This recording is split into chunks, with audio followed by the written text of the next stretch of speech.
வயலோ வயலோ வயலோ செழிக்க வாழ்வு தந்தானே, வயலோ வாழ்வு தந்தானே. அட பொன்னா விளையோ பூமிக்கு நல்ல விவரம் தந்தானே, உழவனின் உறவா வந்தானே.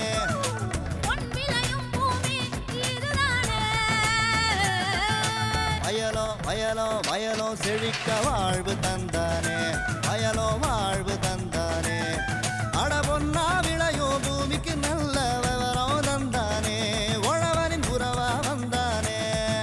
தந்தன தந்தன தன தந்தானே, மண்வள பொங்கிட துணை வந்தானே.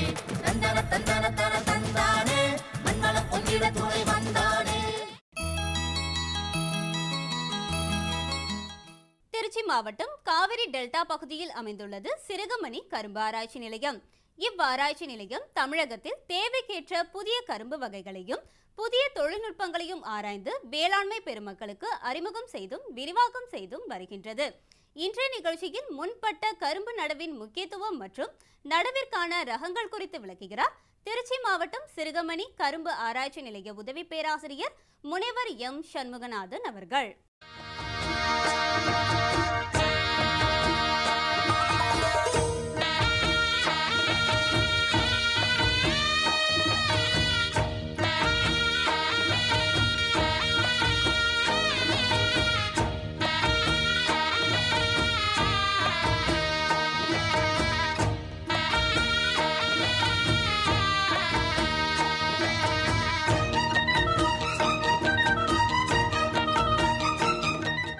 பருவத்தே பயிர் செய் என்பது நமது முன்னோர்களின் வாக்கு.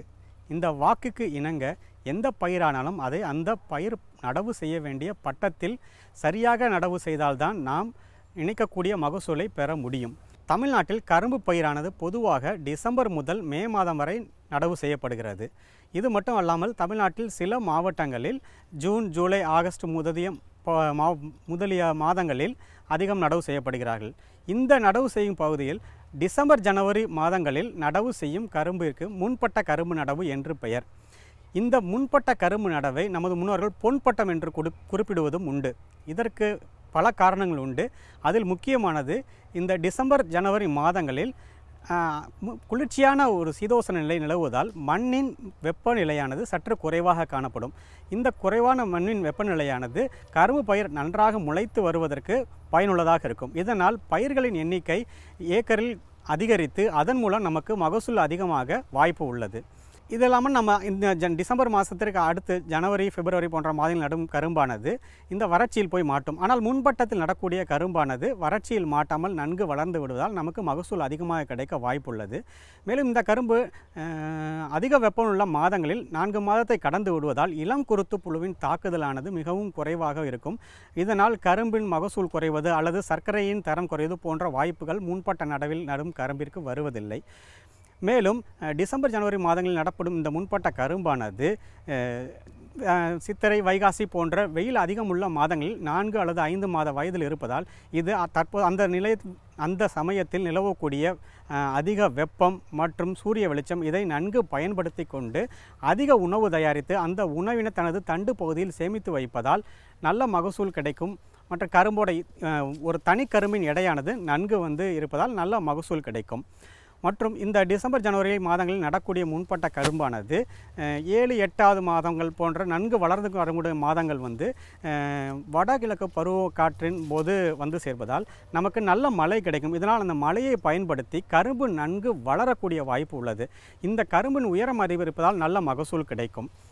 மற்றும் இந்த டிசம்பர், ஜனவரி மாதங்களில் நடக்கூடிய முன்பட்ட கரும்பானது அடுத்த வருடம் நவம்பர், டிசம்பர் போன்ற மாதங்களில் முதிர்ச்சி அடையும் போது நிலவும் குளிர்தான சீதோசனையினால் நன்கு சர்க்கரை சேர்ந்து நல்ல சர்க்கரை மகசூல் ஆலைகளில் கிடைப்பதற்கு வாய்ப்பாக அமையும். இதனால் சர்க்கரை மகசூலும் அதிகரிக்க வாய்ப்பு உள்ளது. பொதுவாக தமிழ்நாட்டை பொறுத்தவரை உள்ள அனைத்து சர்க்கரை ஆலைகளும் டிசம்பர் மாதங்களிலே ஆரம்பிப்பதால் நாம் அதற்கு முந்தைய வருடத்தில் டிசம்பர், ஜனவரியில் நடக்கூடிய முன்பட்ட கரும்பானது நமக்கு எளிதாக வெட்டு கிடைக்கும். அடுத்த வருடத்தில் உரிய நேரத்தில் வெட்டு கிடைப்பதால் நமக்கு கரும்பு மகசூலில் எந்த ஒரு இழப்பும் இல்லாமல் நமக்கு கிடைக்கும். ஒருவேளை நமக்கு வாகனங்கள் கிடைப்பது ஏதாவது காலதாமதம் ஆனாலும் கூட நம்ம அந்த டயத்தில் வந்து நமக்கு நல்ல சீதோஷ்ண வெப்பநிலை வந்து சற்று சூழ்நிலை வந்து வெப்பம் குறைந்து காணப்படுவதால் நமக்கு மகசூல் அதிக இழப்பு இருக்காது. அதனால் நாம் வந்து ஒரு நாள் 2 நாள் தள்ளி நமக்கு ஆலைக்கு அரவைக்கு அனுப்பினாலும் நமக்கு வந்து மகசூலுக்கு குறைவு இருக்காது. அதே போல் ஆலையில் அதை அரைக்கும் பொழுது சர்க்கரை மகசூலின் குறைவும் இருக்காது. ஸோ இந்த மாதிரி இத்தனை அனுகூலங்கள் சேர்ந்து இருக்கிறதுனால தான் டிசம்பர் ஜனவரி மாதக்குள் நடப்படக்கூடிய முன்பட்ட அந்த நடவை வந்து நம்ம பெரியவங்க வந்து பொன்பட்டம் என்று கூறினார்கள். இதுவரை இந்த கரும்பு ஆராய்ச்சி நிலையம் சிறுகமணியிலிருந்து 8 ரகங்கள் வெளியிடப்பட்டுள்ளன. அவற்றில் 5 ரகங்கள் வந்து முன்பட்ட நடவிற்கு உகந்ததாக உள்ளது.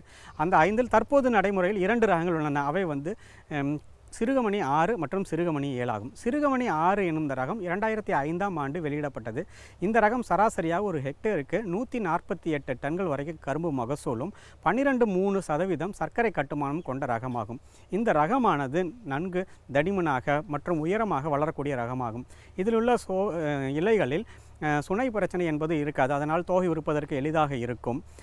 அடுத்து இந்த ரகமானது வந்து நல்ல தண்ணி தேங்கக்கூடிய வயல் மற்றும் உப்பு மண், வறட்சியான இடங்கள் மற்றும் கலர் மண் ஆகியவற்றில் நல்ல மகசூல் தரக்கூடியது.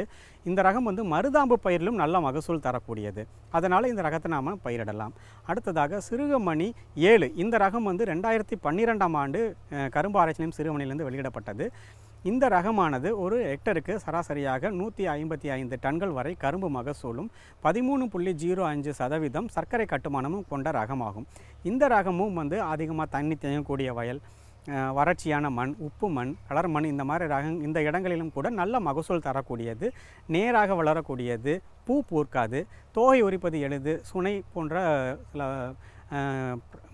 கஷ்டமான இதெல்லாம் இருக்காது. அதனால் இந்த ரகத்தை நாம் பயிரிட்டு அதிக மகசூல் பெறலாம். அடுத்ததாக பார்க்கக்கூடியது வந்து கோகா 24 என்னும் ரகமாகும். இந்த ரகம் வந்து கரும்பு ஆராய்ச்சி நிலையம் கடலூரிலிருந்து வெளியிடப்பட்ட ரகமாகும்.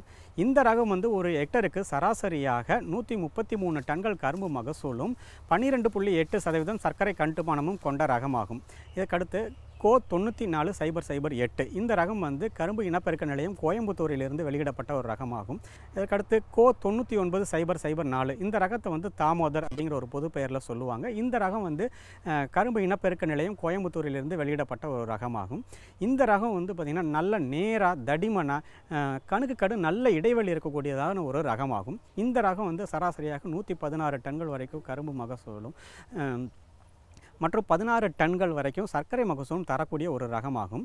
மேற்குறிப்பிட்ட ரகங்கள் அனைத்துமே முன்பட்ட நடவிற்காக சிறப்பாக தேர்வு செய்து கொடுக்கப்பட்டுள்ளதால் இந்த ரகங்களை வந்து டிசம்பர் மற்றும் ஜனவரி மாதங்களில் நல்ல உளவியல் முறையில் நல்ல நிலத்தை தயார் செய்து ஒருங்கிணைந்த களை கட்டுப்பாடு, உர மேலாண்மை, நீர் மேலாண்மை, பூச்சி மற்றும் நோய் மேலாண்மை இவைகளை கரெக்டாக நம்ம சரியாக கடைபிடித்து நாம் பயிர் செய்தோமானால் நமது மகசூல் வந்து கண்டிப்பாக அதிகமாக கிடைக்கும். இந்த மகசூல் நமக்கு அதிகரிக்கிறதுனால நமக்கு வந்து கிடைக்கக்கூடிய லாபம் வந்து அதிகமாக இருக்கும். இதனால் நாம் அனைவரும் எண்ணியபடி வாழலாம் என்பதில் எந்த அளவும் சந்தேகமில்லை என்பது எனது கருத்து. மேலும் விவரம் பெற முனைவர் எம் சண்முகநாதன் அவர்களை 09443758903 என்ற கைபேசி எண்ணில் தொடர்பு கொள்ளலாம். மீண்டும் நாளைய பொன் விளையும் பூமி நிகழ்ச்சியில் பல புதிய தகவல்களோடு சந்திப்போம். நன்றி, வணக்கம்.